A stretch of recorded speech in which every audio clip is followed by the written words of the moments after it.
Okay, yes, nga bulijjo tubeera ku Ficshots nga tukuleetera ebyakabi bigenda maaso nga twogera ku kino na kiri gy'otabadde nga tukuleetera information eyo osobola okuba nga omanya ebigenda maaso mu ggwanga. Nga bulijjo tubeerako basatu naye essaawa yonna munnaffe Ryan Fics agenda kuba atwegattako tugende mu maaso naye nga bulijjo tulina password MC musajja ava ku Spark TV. Yeah man. Password Yo. Era mukyali ku TikTok ki? Mazima gali nti tumanyi nti Katonda gatuyamba okubeera nga tuggulwawo tuddeyo ku mainstream TV ziddeko zonna radio ziddeko n'olupapula ludde mulukole tukakasa nga twesiga omutonzi okuba agatubeererawo oba okitegeera. Nalabyekawo Andrew Mwenda nga ali ne CDF baleka balina kye bafumba. Yes, ekisinga mu byonna twagala ebivaayo bibeere positive bireme kubeera negative olw'ensonga nti nation media yo nga kampani amazima gali nti abakozi tuli bangi ojjako abakozi okubeera abangi fa abatuliyako nyinza obanga password nze kandi bantu watano n'omusomi kubanga bali mabega nga bwembeera successful oba embanga nsasuddwa sente okuva ku national media nabo baziryako oba okitegeera kitegeeza nti tuba tugaddwa amazima gali ndisinze nze kafiirwa abantu bangi bafiirwa ate nga njogera ku password nga nze atalina nnyo obuvunaanyizibwa ogamba nti bususse nyina obuvunaanyizibwa naye ate wali abalala b'okola nabo obuvunaanyizibwa ate bungi nnyo abaana alina bangi abakazi bangi bannazaala basezaala bonna batunuuliddeyo n'abaala bangi so okugalwawo kubeera tuli mu leave eno kubanga etukola kitukosezza nga muli mu first leave tuli mu first leave kitukosezza ge mazima so tusaba ekikwatako tomanyi abajja kirowoozaako nkakasanga buli kimu kijja kutereera nanyini ggulu manyi buli kijja kibeera n'entegeka waliwo enteekateeka zijja okubaawo mazima tuddemu tukole oba okitegeera inshallah tugenda kuba tubalaba era tubanyumira nnyo tubalaba password ebyakafeero byo tebinnaggwa twali tuli awo ne wavaayo omwana omulala ali bweru wa Uganda. Mwana ali bweru wa Uganda. Mwana ali Cairo. Kafeero mu lulimi mu luyimba lubayita olulimi lwo. Yayimba oluyimba yateekamu ekintu ekyo ng'alaga nti yagende mu nsi z'ebweru yasookera Germany naggukira Cairo. Ng'atenda nti abantu b'ebweru bakuuma ennimi zaabwe. Ndowooza bwe yagende Cairo asobola okubeera nga omanyi abayimbi ba star b'abasajja. Ng'omusajja bw'abeera bw'otuuka eyo ofunayo omukyala. Kitegeeza nti omwana alina okuvayo mu nsi z'ebweru baabeera America oba wanagamba banenze ni mwana wa Kafeero omuntu asobola okugibwako adiifi olw'ensonga omuntu ali mu nsi ezo tayinza kubeera nga alunkanira ttaka liri nkokonjeru bali kajansi asobeera nga just ayagala bategeeza nti bannange byonna mubikwane nange nkola ki naye nange gye ndi okitegeera ekyokubiri okusinziira ku gw'omunkubo galaga nti omuvubuka oyo omusajja oyo ali bulungi ne famire ye musajja mufumbo buli kimu kimutambulira bulungi si kireereesi yalaga mama waliridda of course naye Cairo bona bali Cairo bukino okubeera kubanga Kafeero bwe yava eno tiyavaayo na mukazi nti agenda abeera eri yavaayo eno eka agenda ayimbe n'asanga waliwo omukyala ndowooza ekijuujulu n'akiragaro n'akigamba nze Golden Boy of Africa ate ekyokubiri kiraga nti omusajja oyo omuvubuka oyo yazaliwa 95 ate Kafeero Cairo yabeerewo 94 jukira Kafeero bye myaka gye yawanguliramu okubeera nga Golden Boy of Africa yali organized mu nsi eyo ne bamutuuma ekintu ekyo nti Golden Boy of Africa oba okitegeera kitegeeza nti omuvubuka oyo asobola okubeera nga mutuufu era nze nyina essuubi namazima gani nti omwana oyo mwana wa Kafeero lwakuba nti ye tayinza kuvaayo tebayinza kuvaayo tebamumanyi bannange siraba omuntu bano baani bakawano ba Kafeero bamanager avaayo nayogera ku mwana oyo kuba ye temumumanyi mwogere ku baswaziniga mwogere ku banagawa n'abo mubamanyi naye we Cairo Kafeero yaliyo omu newaba yaliyo omu bwe yagenda newaba yaliyo n'abalala bwaba yagenda nawe omwana n'ovaayo ati tabeeraze nnyo kitegeeza temumwewakana kuba omwana ye talina kyabaagaza nti aba nenjagala ttaka omwana avulyo balaga nti nze bannange ndi mwana wa Kafeero era oyo omwana mukkiririzaamu kuba omuntu ayinza ava mu nsi z'ebweru ajja agamba naye ndi mwana wo ng'alina kyanoonya ye kyayagala mutegeere nti nno mwana we ate saagala akiwakanya omanyi abannayuganda bawakana naye tumuteeke ku DNA okitegeera omwana waba asobodde ajje bagikole naye nkakasa nga mwana wa Kafeero nze nganze njikiriza nti mwana wa Kafeero talina kyayagala tabenga bano okufaanana Kafeero si Luganda bana era w'omulaba era olabamu olwa Kafeero mweluli abantu bonna abafaanana Kafeero abesiba Kafeero ekibatawaanya si kubeera baana ba Kafeero bwavu Mutayagala kola. Yes. Bw'otunuulira ono omuvubuka ono alina obulevu agala just nti amanyi nti bw'anaaba eri mwana Kafeero afuneyo kasente agenda yeyagale. Omulaba nga yena ebidde limwesibye amaaso. Oli yavudde mwesi. Okitegeera. Then ono omulala Bunoke gwe yasondedde, it's good Bunoke okubeera nga yamusondedde. Kyamaanyi. Then njanjogera ku kintu kinendo fiiki ekirala badde nkirabidde. Abantu abanenya Bunoke okubeera nga ayamba abantu. Balalu. Bolwa tebayamba Bunoke akozesa platform ye okubeera nga asitula abawagizi we n'abantu abalala. Singa mu Uganda abantu abalala bonna balinga Bunoke nti amazima gali nti fiiki mu ggwanga erya Uganda alina ayongerwako. So nga kyandibadde nti alina si alina okwongerwako naye atalina. Bunoke agezaako kikola nti nze Bunoke nnina kanyambe ku bantu banene abatalina. Okitegeera wala bagamba musima basonda ssente ate aziryako it's okay. Azirieko buli omali akumulimu gwe. Nze singa Bunoke mpita okunsondera naye abanga bansonda milioni za 2 n'oba yagalako 10 sina buzibu. Kuba mbadde ngenda zijjawa. Nalimyewa. Yalese initiative ento manyi tukusondere nengenda ku platform ye lwaki mwagala mbu ate simanya ali akalyeko kubanga negwe mulimu gwe oba kitegeera naye mwe naagamba Bunoke akola by'okuyamba abantu temwagaliza muline futwa mulinenge ate muli babi kubanga Bunoke abantu bambe bana abakyala abanaku bambi bali abawansi wali eri abetaaga obuyambi nnyo ate nga alina namba zisobola oyamba omuntu omujja mu kikkojjali okubeera nga zimuyimusa oba kitegeera so Bunoke wamma Laja poni yosofu oli musajja wa amaanyi webale nnyo era nze nsaba genda n'omutima ogwo okitegeera era antu mugende mwagire Bunoke ku hanalonjiye mumuwagire muzzemu amaanyi naye asobola okuyamba ku bantu abaki ku bantu abalala waliwo abakyala bangi abali eyo nga beetaaga Bunoke abayambe n'abasajja n'abantu abalala Bunoke akola ky'amaanyi okubanga akola ki ayamba abantu nange neefuna obusobozi obufiiki wallahi mbayamba ate oba ku platform oba ogikozesezza bulungi yes okitegeera balina kusiima atasobola kusiima tumanya nti gwe omutima gwe gutwe guli you don't appreciate toyagaliza ayamba abantu kuba bannayuganda batu omya paso bannayuganda omutuufu omulabiraawo asiima taba munnayuganda mutuufu naye oyo awala n'oyo n'ateekawo embeera munnayuganda omutuufu password awonye tukyali Kafeero ye Kafeero ye bannaye bisirikirwa ne manager kati olaba fiiki manager bamujja mu kyala ajje mu kibuga so okubeera nga strategy emu egenda omuyamba okubanga abeerako mu bantu amanyikibwe buto ate afunemu ne kasente lwakuba talina kyamaanyi kyagenda kukolawo manager bwagamba kuba yagamba nti abaana ba Kafeero byafa mugambi bali 18 manager oba yagamba abaana 4 oba abaana 9 abaana bali bameka Bana DNA ebe yakoze eki ekyuma bikyalaze kati yonna bena otuweetera mu ssima y'abaana amanyi 18 si ye yabazaala manager wali mukwano gwa mugenzi tewali mugenzi gamba wali mukozi gwa mugenzi kitegeeza ki nti waliwo obusobozi okubeera nga omugenzi yagambanga ebigambo birala n'agenda n'akola birala waliwo okubeera mukwano gwe kubeera naye ng'ekyamazima omugamba kimusanyusa n'olwekyo manager bena obitambudde amawulire ogatambudde mutukkiriza naye tolina kibeera ogenda kutuleetera okitegeera weewaawo nga muwagira okuba nga yazze mawulire basobola okumusonderayo ne bamuwa kyebamuwadde wane manager nkimanyi tali bulungi naye byonna byayogera mbu simanyi abaana abangamba abaana 2 abaana 18 yeegaana bano manager tewali mugenzi wali kyaliwa mugenzi ayinza okuba yali manager oba nga yali kyaliwo omugenzi nga mubagulirizaako nange wayokanokewalu anti fiiki nenkugamba tuziba tuli mukola vidiyo eno watangugamba nti naye okimanyi nti no akazi ako ngenda kacaawa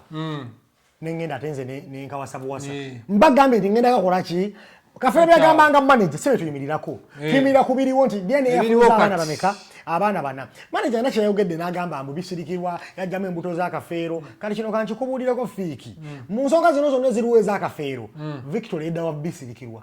abantu bakuba ebisirikiro tuko mu bisirikirwa naliko ku TV nzijukira yali I think Seguya baya yayogerako ne Seguya nanga Kafeero yali tazaala bibana bali abatona Kafeero bali abala abangi bonna si bana baka bisirikirwa yakulaga nti yagenda mu dwaliro ne bamukana muga asemanya na lost pamuka kinebirala bingi bisirikirwa byayogera oba wayiro batawayira biri wakati iwe na bawe na musawo mugenzi naye njagala okugamba kiri kimu mu bino byonna ebiriwo Victoria eddawa bisirikirwa kubanga akubiddwa abamawulire akubiddwa abamuwalana akubiddwa abaana ba Kafeero akubiddwa buli muntu wala ne bizuuka byonna nga bwe yayogera nti abaana bajja kubeera bana nga bali bana kati muzayi ne wavayo n'agamba nti bisirikira yajjamu embuto ebyo tebitugasa kubanga embuto ziggyibwamu buli lunaku abaana embuto bazijjamu so bisirikira bajjamu toba tezijjamu tekina ekizza abaana bali bana ate era nkikubuulira bisirikirwa mu bino ensonga za Kafeero akyawangula abantu bangi Victoria ekyaddawo oyagala kugamba kaze kusaidia manager oyagala kugamba nti manager teyamanya bigenda mu maaso wakati w'omugenzi ne bakyala be yali yabeeranga ku iyase anti kati manager tuyinza mujja manager yalaga nti yali close nnyo wa Kafeero manager tuyinza mujja ka hadithi kubanga ne gwayogerera yafa omusajja yafa da tukasanti nti manager atulimba abantu bapanga buli jey bozi nokkiriza nti bituufu manager soko yanga bina byatugamba already akikiriza nti tukimanyite yali manager woli kyangu nnyo abantu omukiririzaamu naye kyolina okumanya so yiye ebintu manager yayogera ku bisirikirwa watya nga balina entalo zaabwe we bali awo so musubira we babeera nga ye manager w'omuyimbi osubira nti no manager asobola okubeera nga ayogera bulungi bisirikirwa asobola okubeera nga akuba mukube oba kitegeera olw'entalo ezaala omukyenda mu emeka kisoboka kitegeeza ki manager bwe nabyo ayogera tetwandi mubaddeko na buzibu naye amasema gani tutunza bijja kadi ifirwa nsonga tebikyatugasa byayogera ku bisirikirwa sobeera nga bya bulimba obanga bituufu naye tufunamu ki abaana bali bameka bali bana ate kati ona ngamba kiwangi wangi sewo kyonna mukama wange kyoguze ono babito mugagala yani wanja muyindi wa ggwanga obadde obuuza ki mukama wange omuyimbi wa ggwanga Ryan Future engeri gy'ofe nnyo ku password MC leta kyoyagala okuleeta ekirala akayimba kyakapya koyinawo siwa muyimbi w'eggwanga Ryan Future genda mpola nabutono naye wamumala dda genda mpola agenda leeta obuzibu kubanga luyimba lw'amaanyi abaana balutuddemu so kati kyolina okola kiri kimu nebalero muyimbi atanfa akaŋŋambye password nkugulire ki kinemugamba kyoyagala oleeta kyoba oleete kijja mu ssente zo kasita kubaako ekyokunywa nga ki oba kyonna kyonna saga kaluliza muyimbi oba soda oba minati meiri oba kyoyagala tisebo taata kale kwegamba manager ne bisirikirwa balaka balina embeera eri awo manager nebisirikirwa manager tuyinza mujjako fiki omuntu yenna ayogera omuntu nga taliiwa asobanga either awaayira obanga bayogera bituufu kati tukakasa nti manager bayogera bye bituufu okitegera fiki asobanga bayogera bya bulimba bino bina bayogera ku bisirikirwa bisobola okubeera nga bya bulimba oba okitegera fiki kisoboka so tugenda kumujjako hadithi waliwo omukyalo omusawo bamuyita musawo munamulabyeko wa kamala omukutirako wanene omuwulire ng'ayogerako eri amanya gange basebo ne bannyabo nze omumbejja ntale babirye nga ndi mukyala musawo ndwalire ekkulu emulago ate nga nze namwandu wa Kafeero omusawo Pawulo bwe yali afa yafiira mu ddwaliro emulago era nze naliwo ddwaliro emulago naye ng'emabega nze nali nagendako dda ensambi eyo nentuukayo nga teriyo bujjanjabi bulungi nensaba Pawulo tumutwale emulago kati yo olw'okuba yali akyali ku byabujja Pawulo ne bamulemera kyenava njogera n'endawula wowoto kaakati fiiki mu bino ensonga bya Kafeero buli ajja akuba bisirikirwa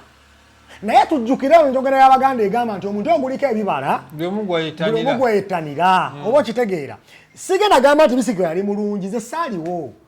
Kafeero ofanze nga ndi primary obanga nakatandika kusoma tewogera nti mutuufu si mutuufu naye lwaki buli ajja gwayogerako musawo ono atulaga nti ye yaliwo bannaye buli muntu yeesibe Kafeero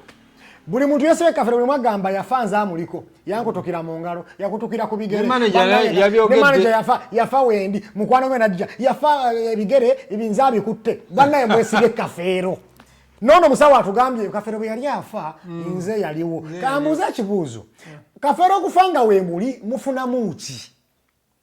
buli ajja kyayogera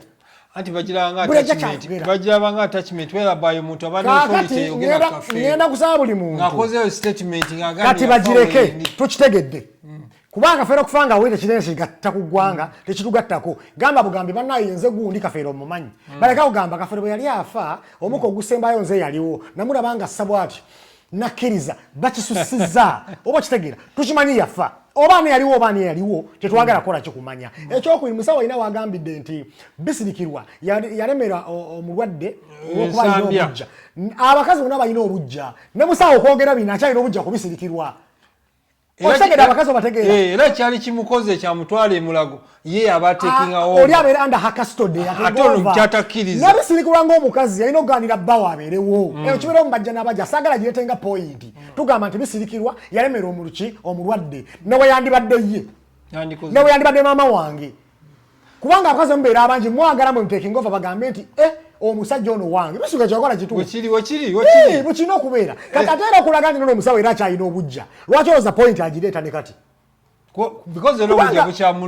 bukyaliwo kubanga era tajoogerako nti ate munnange oli alina ebbuba lye n'amunnyima wolololo sympathy bagende nti musawo yakola nnyo kituufu yakola nnyo era yeebale naye saaga gyetenga point tugambe nti bannange musawo bisirikirwa alina ebirungi bye yakola ne musawo yakola ki yakola wabula bisirikirwa ekimukubya kubanga actually bisirikira mu family ya Kafeero bisirikirwa yesta okitegeera kyava yogerwako yakute flag awat yes kyava yogerwako ennyabo akyava yogerwako ennyo nze ensonga lwaki ne manager yavuddeyo nanga bisirikirwa yajjangamu embuto biki ebi manager naswa yabyogera oba okitegeera ne manager agende akole ebirala ebya Kafeero abiveeko bya Kafeero tulaba tukyali awaveeyo n'omulala naye bonna abo bonna nga tetula abazzukulu abalina abazzukulu tebanagala bajjayo yani tukula abazzukulu bebana bane babeera bazadde babeera bazadde musajja talinawo bazzukulu alina abazzukulu sozi tolinayo muzzukulu balina abaana nagawa tolinayo muzzukulu abaana bajjayo muka nagawa alina abaana balinga mu bano babasatu basi sikiwa naye nga bali awo oba okitegeera so kitegeeza nti abaana bajjayo mu kamera abazzukulu kibali kibakwatako oba okitegeera ago ge mazima naye nga bwekito bikitambula ge mazima tikasiza King Sawa zatandise okufuluma sajja watanze zigulira mu dola kololo eya strip 14 August King Sawa bagenda kuba bati batanse okugula tickets ekyo kituufu omuyimbi ena singa oba otegese ekivulu ng'olinawo endongo ng'abantu bakwagadde ate nga ekituufu kiri nti ovaayo n'oyogerera ku bantu King Sawa bimu ku bimuwagizza ayimba bulungi talenti agirina ogyeko ekyo eddoboozi lye nagamba eddoboozi lyakyo bw'ojjako ekyo King Sawa ye muntu agamba nti bannange munyigiriza omuntu bw'ati naye kitabeera nti gavumenti yenyigiriza oba ki naye oba gwanyigiriza omuntu agamba nedda fiki munyigiriza munnammwe kitegeeza nti King Sawa is a complete artist gw'otalina ky'obanja kubanga aba akuwadde ennyimba akumazeko stress bw'amala okumalako stress ate ayogera ebirungi byagala okuwulira n'avaayo n'agamba nti amazima gali nti omwana ono anyigiriziddwa omukyala ono anyigiriziddwa ate ffena gye twagala kireza King Sawa is a complete artist omuyimbi eno oba mukama akuwaddemu n'akuwa erinnya olina kurepresentinga muntu wa wansi oba omuntu yenna okitegeera King Sawa akikoze n'akuwa eddoboozi n'akuwa ne content nga muki ne content nga mulungi so njala tugende kololo airstrip basebo ne bannyabo tube nga tukoola tuwagire King Sawa ago mazima mukitegedde ya